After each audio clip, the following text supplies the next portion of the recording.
Next is vertically projected body.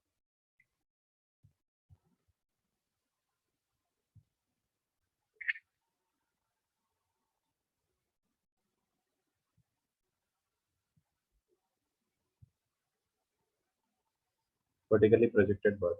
So vertically projected body means we are taking a body of certain mass m, and you are projecting the body in upward direction with initial speed u, let us say. So it may have a journey like this. So in the vertically projected body, first we need to know the basic terminology. The basic terminology. Suppose I am taking this is point A, and this is point B, and this is point C, and this is point D. First, we need to understand the parameters. A means, so this is a point of projection. A is point of projection, and B is A is point of projection. B is, so this is a point after some time. This is a point after some time. C is nothing but this is called as maximum height. C is called as maximum height, and capital D is called as point of striking. Capital D is called as point of striking. So these are the basic terms that we will use. Point of projection. This is point of projection. After some time means we will consider here, and this is the maximum height, and this is the point of strike. So then, so whenever the body is moving in vertically projected in the vertical direction, so definitely it has an acceleration A. So as the body is moving upwards, according to our convention, as it is against the gravity, we will take A equal to minus C. A equivalent to minus C. So then, and the initial velocity is nothing but u. So then we will write equations of motion. Equations of motion for vertically projected body. Equations of motion for vertically projected body. So equations of motion for vertically projected body means after some time we are writing, after some time t, after some time t, we are writing the equation. For example, when you are projecting a body upwards, after some time t, it may be here, let us say the point is p, after some time t. May it have a velocity v, and may it covers a distance yes. So then we will write v equivalent to u plus at, first equation of motion. So v equivalent to, already we know a equivalent to minus g, therefore v equivalent to we get u minus gt. V equivalent to u minus gt. So that is the velocity expression. So after that, so we will consider the distance covered. The distance covered in t seconds. The distance covered in t seconds. Time t. So we will write s is equivalent to ut plus half of the square. So from there we will get s is equivalent to ut minus half of the square. So this is another equation for the distance covered. So after this, we need another relation between v square minus v square equal to 2as. So relation for initial velocity and final velocity. So v square minus v square equivalent to 2as, and v square minus u square equal to 2 into acceleration means minus v into the distance covered is yes. So every time you are taking a equivalent to minus u. So v square is equivalent to u square minus 2ts. So this is another equation of motion. So that is V. So that is V. Next, V square minus V square equal to minus 2J square. So similarly, we will consider the distance covered in nth second. Distance covered in nth second. So that equivalent to Sn equivalent to U plus A into n minus half, or U minus G into n minus half. So the distance covered in nth second is U minus G into n minus half. So these are the possible distances actually.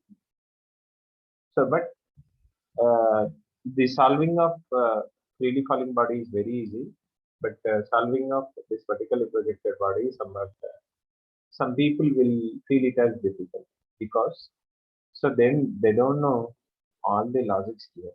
So we will discuss the logics. So step by step, one by one after the other.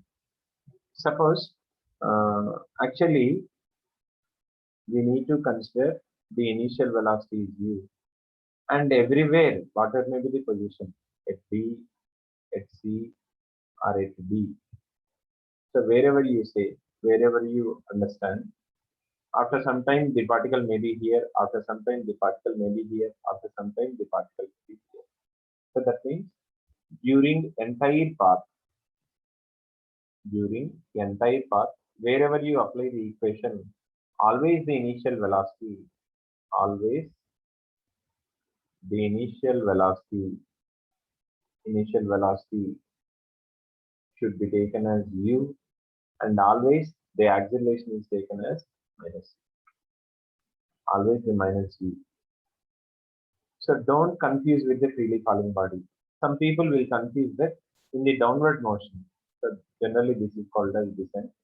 In the downward motion, of course, only we consider the downward motion. Some people will confuse that as the body is moving downwards, they may take A equal to 50, but it is incorrect. Only we need to think of the parameter at the point of projection. అంటే at the point of projection మనకి ఏ conventions ఉన్నాయో అవే body ఏ దగ్గర ఉన్నా, B దగ్గర ఉన్నా, C దగ్గర ఉన్నా, D దగ్గర ఉన్నా వాడాలి. So that is important. So after this,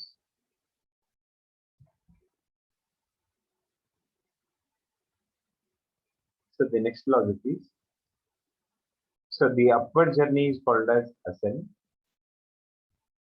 and the downward journey is called as descent. So the ascent and descent journeys, simply they are treated as mirror image. Simply they are treated as mirror image. So that means, for example, I'm taking at this level, at this level. So at the point of projection, we have a speed u. So definitely at the point of striking, it has same velocity. And after some time, suppose if it is to have a v velocity at some certain height, let us say this height is h. So at the same level, in the descent journey, it needs to have same speed. Of course, the direction may be different. In the ascent journey, the velocity is upwards, and in the descent journey, the velocity is downwards. So it may be varies, but the magnitude remains as constant. So therefore, so what is the key logic here is at a certain level or at same height, at a certain level, so means at same height, at certain level, same height, the body possesses same speed. Same speed means the number. Suppose here it may have 10 meter per second. So here also it may have same 10 meter per second. And the next logic is, for example, when you are projecting a body upwards,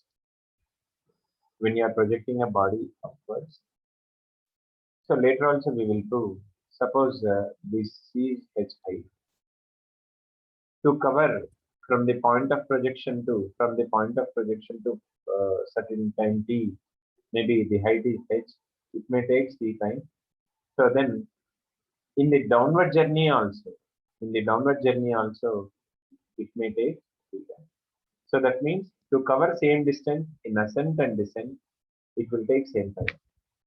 To cover same distance in the ascent journey and as well as in the descent journey, it will take same time.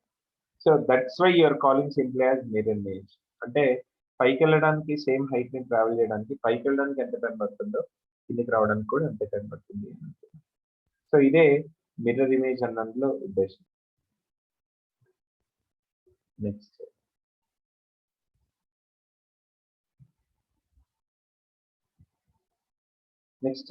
we think of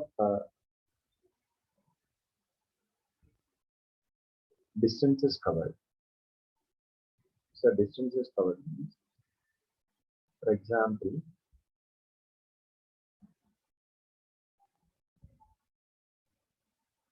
suppose if somebody asked for the distance covered in last second of approach. Suppose if somebody asked for the distance covered in last second of upward journey.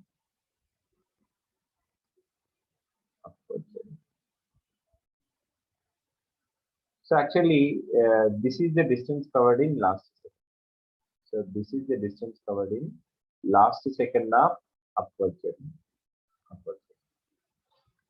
So what we have learned is, so simply, literally we are taking a shortcut. So the LHS is nothing but RHS. They are mirror image. So if somebody asked what is the distance covered in last second means, we will see its mirror image. So that is nothing but this is its mirror image. So this becomes distance covered in first second of downward motion. The distance covered in the first second of downward motion. And we need to know at the maximum height, the velocity becomes 0. So whenever you project a stone upwards, at the maximum height, its velocity becomes 0. So that means simply the descent of the body will be treated as freely falling body. The descent of the body is treated as freely falling body. So therefore, for the freely falling body, we are calculating the distance covered in first second. So that means this is equivalent to the distance covered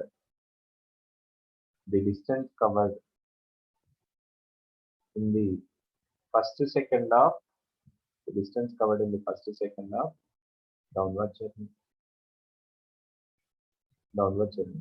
As this is the freely falling body, already we know that S is equal to half GT square, half G into T. T means 1 whole square. That is equivalent to G by 2.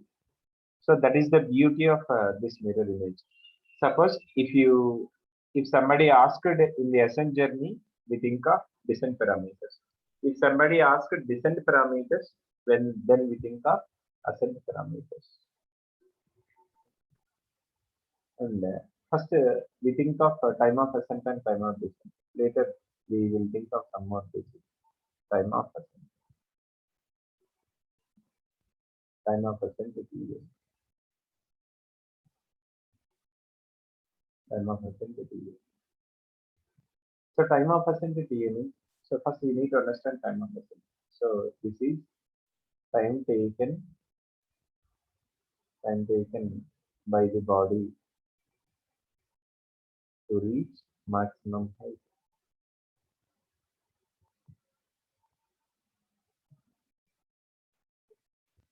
Time taken by the body to reach maximum height from point of projection.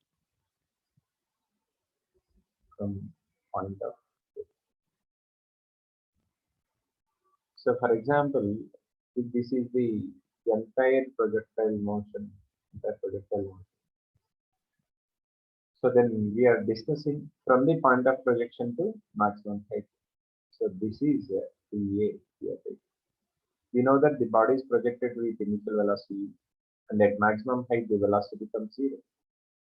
And also we know A equivalent to minus C. So therefore we will apply V equivalent to U plus AT, V equivalent to U plus AT, final velocity equal to 0, U minus G into time of ascent. So time of ascent equivalent to U by G. So this is the equation whenever we avoid a resistance. So today we are all discussing about the parameters in the absence of a resistance. So this is a time of ascent. Now we will learn time of descent. Time of descent.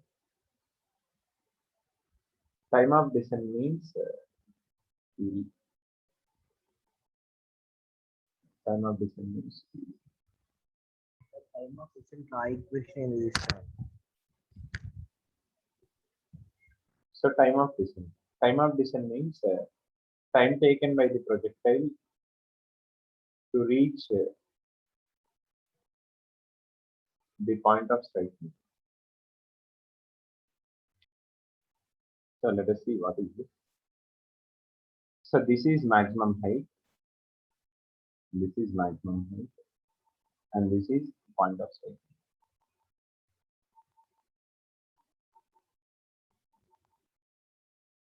So this is TD.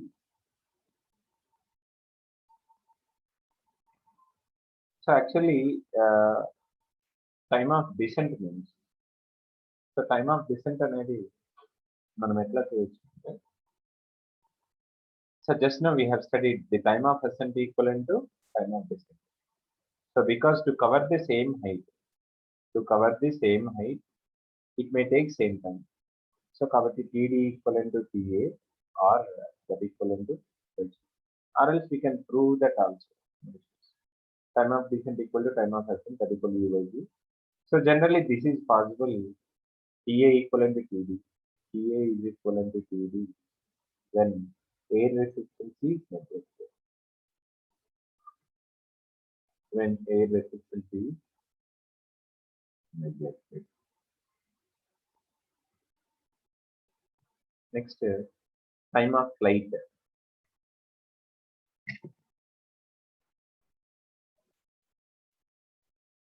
Next, time of flight.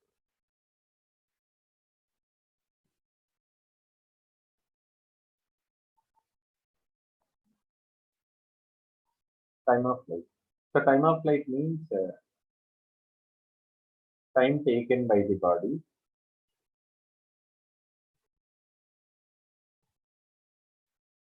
and time taken by the body to reach point of striking. Point of striking from point of position. Point of striking from point of position. Time taken by the body to reach point of striking from point of position.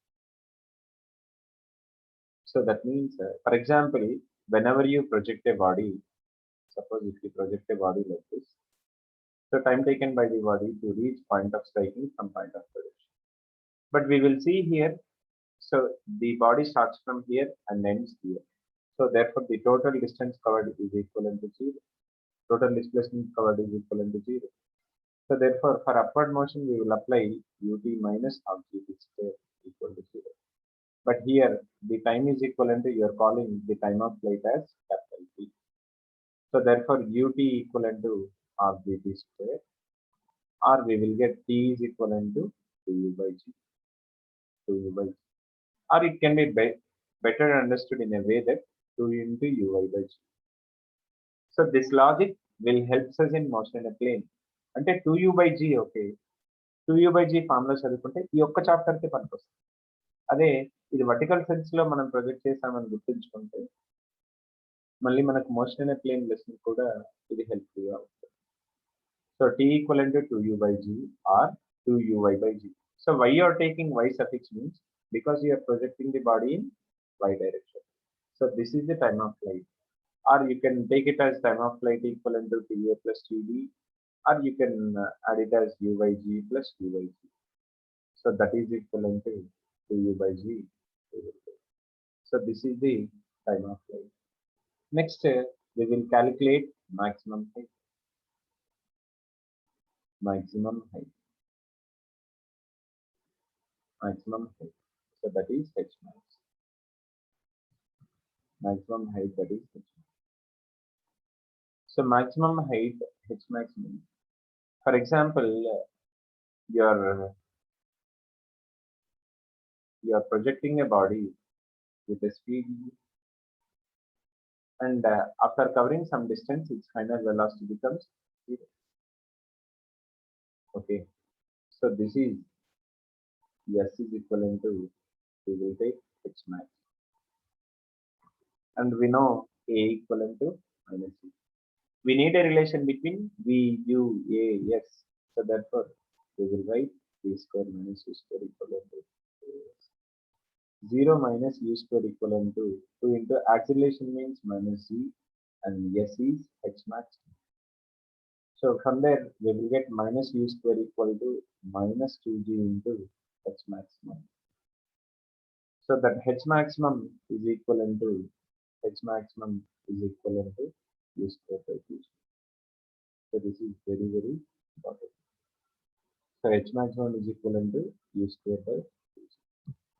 But in keeping the motion in a plane in point of view, we can convert it as, because you are projecting the body in upward direction.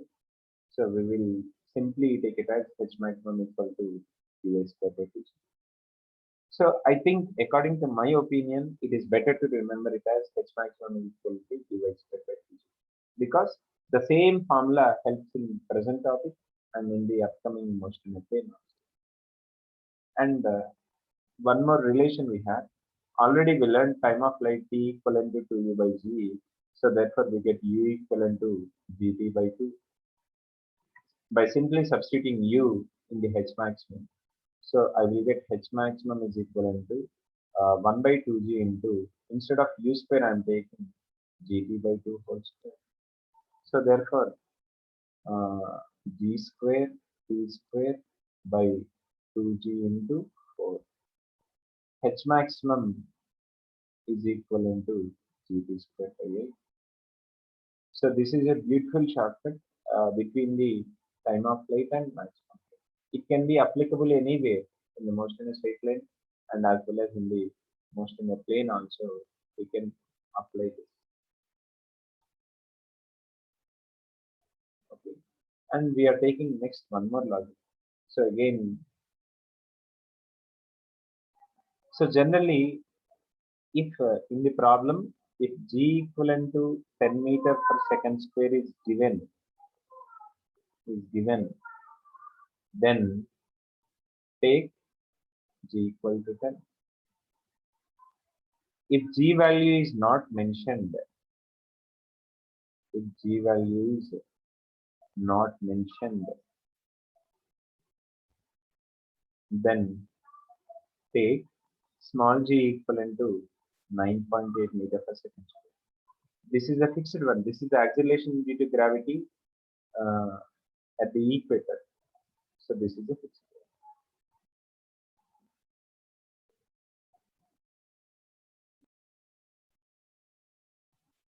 one. Next. So in the entire projectile motion,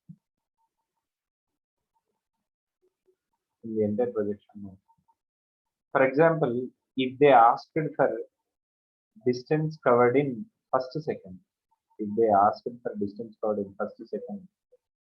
then you need to think of the parameter on the opposite side, that is mirror image.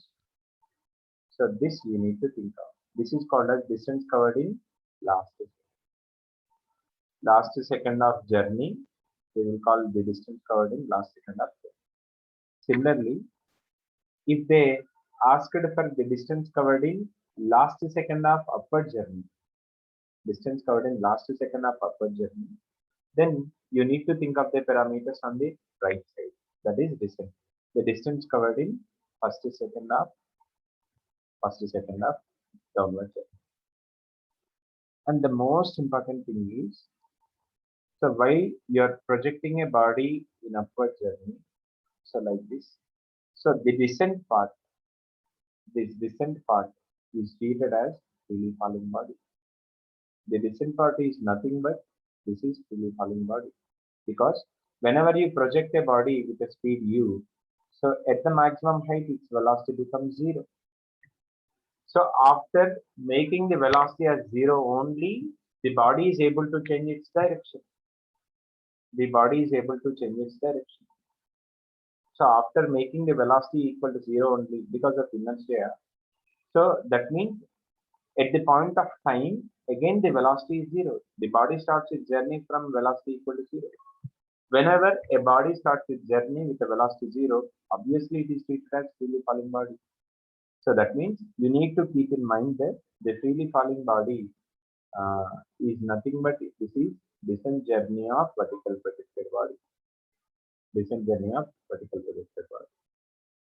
So that means, for example, if you project a body upwards, if we project a body upwards, so we know already the distance covered by the freely falling body in successive seconds. So x is 2, 3x is 2, 5x is 2, 7x is 2. 9. Already we know this. So this data is very much helpful. For example, if you ask the distance covered in first second, so then we will think of this minus. And already x means that is known to us, that is half g displayed t equivalent to 1. So simply just by seeing itself, so we will make the solution.